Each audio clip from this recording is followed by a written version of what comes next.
Jésus-Christ, notre Sauveur, a lui-même observé le sabbat. Luc 4h16 déclare, « Il se rendit à Nazareth, où il avait été élevé, et selon sa coutume, il entra dans la synagogue le jour du sabbat. » Ce verset est clair, c'était sa coutume, son habitude régulière, de garder le sabbat. Et que faisait-il ce jour-là? Il allait dans la synagogue pour adorer Dieu, enseigner et prêcher la parole. Marc 1h21 le confirme, Jésus entra dans la synagogue le jour du sabbat, et il enseignait. Pour Jésus, le sabbat n'était pas un simple jour de repos physique. C'était un jour de communion avec Dieu et d'édification du peuple. Chaque sabbat, il était actif dans le ministère. Il enseignait, Luc 4h31. Il prêchait, Marc 6h2. Il faisait le bien, Matthieu 12h12. Par exemple, dans Luc 13h10, on lit, Jésus enseignait dans une des synagogues un jour de sabbat.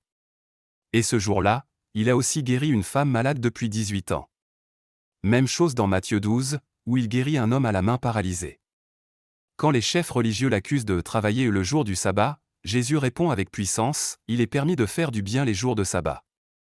Et surtout, il affirme dans Marc 2, 27-28, le sabbat a été fait pour l'homme, et non l'homme pour le sabbat. Le Fils de l'homme est maître même du sabbat. Jésus n'a jamais transgressé le sabbat.